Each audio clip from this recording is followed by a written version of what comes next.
बोले तो नमस्कार साथियों, आप सभी को स्टार्ट सेकंड क्लास में तहे दिल से स्वागत करता हूं। और आज हम देखने वाले हैं होम साइंस का आपका मतलब क्या महत्वपूर्ण क्वेश्चन में आपका क्वेश्चन नंबर ये आपका 2 होगा।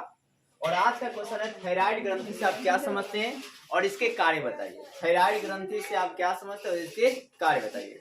इसके पहले हमने आपको बताया था कि छोटे बच्चे को लालन पालन आप कैसे कीजिएगा, ठीक है। वो वीडियो मतलब बहुत ज्यादा इंपॉर्टेंट था। तो थायराइड ग्रंथि सबसे पहले बात करते हैं।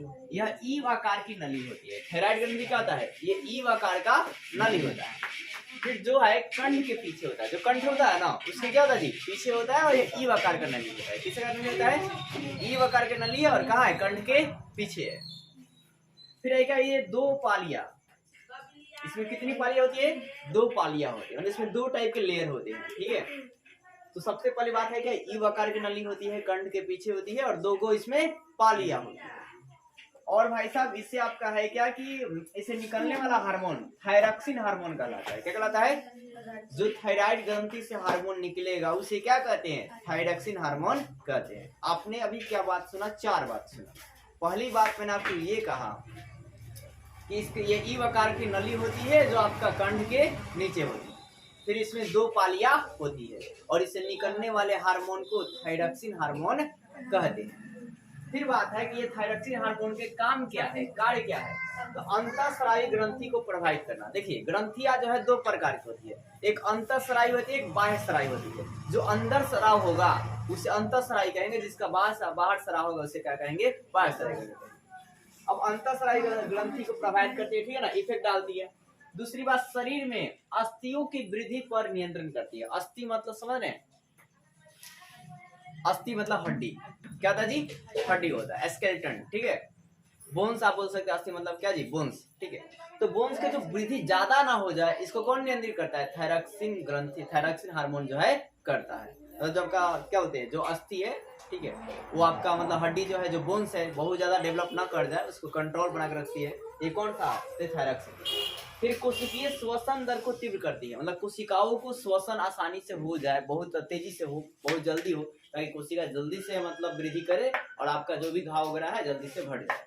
देखिए अगर मान लीजिए कहीं आपका कट फट जाता है तो जब तक वहां पर क्या बोलते हैं सेल डिवीजन नहीं होगा तब तक वहां पर आपके वहां पर वैसा मांसपेशियां नहीं आएंगी। तो होता है कि जब कहीं कट जाता है तो वहां पर सेल डिवीजन होता है, मतलब कोशिका का विभाजन होता है। और कोशिका विभाजन उतना ही होता है जितना आपकी मांसपेशियां भरनी चाहिए, उससे ज्यादा नहीं होता। और उससे ज्यादा कब होता है? देखिए जो लोग ये ज्यादा करते हैं, ठीक है, जो लोग सिगरेट मारते हैं और नाक से मतलब निकालते हैं, तो यहाँ की सेल जो है ना बार बार मरती है। अब बार बार मरती है तो बार बार रिकवर होती है। और जब ऐसे बार बार होता है तो एक दिन ऐसा हो जाता है कि पूरी तरह से मरने लगती है और ऐसे में सेल डिवीजन अनियमित हो जाता है। अब जब अनियमित सेल डिवीजन होता है तो बहुत ज्यादा सेल डिवीजन होता है, वैसा लगने लगता है उस कोशिका को हमको और ज्यादा ताकत चाहिए, तो पूरी जोर लगाकर डिवीजन करती है, जिससे क्या होता है कि सेल डिवीजन बहुत ज्यादा होता है। और वही सेल डिवीजन बहुत ज्यादा हो जाएगा तो ट्यूमर का रूप लेता है और वही ट्यूमर कैंसर कहलाता है। थोड़ा ट्यूमर के इस कंडीशन में इलाज आपका आसानी से हो जाता है, लेकिन जैसे ट्यूमर बिगनिंग में बदलता है वहां आदमी परलोक पहुंच जाता है। वही अब आगे देखिए, शरीर में अस्थियों का वृद्धि पर नियंत्रण करता है, ठीक है। फिर कोशिकीय श्वसन दर को क्या करता है जी? तीव्र कर देता है। फिर आपका है क्या, शरीर में जल का संतुलन बना रहता है। अगर आपके शरीर में जल का संतुलन बना रहता है, इसके पीछे कौन हार्मोन है? तो थायरॉक्सिन हार्मोन कौन है जी? थायरॉक्सिन हार्मोन के कारण है आपके शरीर में जल का संतुलन बना रहता है। बताइए जल ही क्या जी? सेवन। और इसलिए जल को ज्यादा पीना चाहिए, ठीक है, घुट घुट पीना चाहिए। मतलब शरीर को अच्छा रखना है तो जल को हमें कैसे पीना चाहिए? घुट घुट पीना चाहिए। एक ही बार लेकर लेट रख देना और बैठकर पीना चाहिए। अब एक बात करते हैं थायरॉक्सिन से ही रिलेटेड क्वेश्चन कि आयोडीन की कमी से कौन सा रोग होता है? तो घेंघा रोग या ग्वाइटर रोग या गलकंड रोग होता है, ठीक है। मतलब देखिए घेंघा रोग का भी हमारे 3 नाम है। आयोडीन की कमी से कौन सा रोग होता है? तो घेंघा, ग्वाइटर या गलकंड, तीनों नाम क्या है? एक ही है। अब बात करते हैं कि मतलब ये कैसे होता है। तो जब आप आयोडीन युक्त नमक नहीं खाते, सुनिएगा ध्यान से, जब आप आयोडीन युक्त नमक नहीं खाते, जैसे कि आप टाटा वगैरह का नमक खरीदिएगा ना तो उसमें क्या होता है? आयोडीन की मात्रा होती है।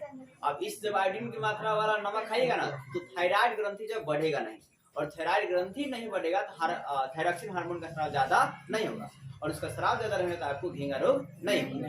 अब वही आप दूसरी ओर अगर आप आयोडीन करते हैं, आयोडीन नमक नहीं खाते हैं, ठीक है, जैसे 5 से बड़ा जो नमक होता है उसमें आयोडीन की मात्रा नहीं होती, बहुत ही कम होती है, तो वैसे नमक आप खाते हैं तो वहां पर आपको आयोडीन की कमी हो जाएगी, और आयोडीन की जब कमी हो जाएगी तो आपको क्या हो जाएगा, घेंगा रोग जो है हो जाएगा। वही बात यहाँ पर लिखा है, थायरॉक्सिन हार्मोन की क्या जी स्राव क्या होता है साहब, बढ़ जाता है, इसलिए क्या होता है, घेंगा रोग रोग होता है। इसलिए हमें कैसा नमक खाना चाहिए, आयोडीन नमक खाना चाहिए। उम्मीद करता हूँ आपको वीडियो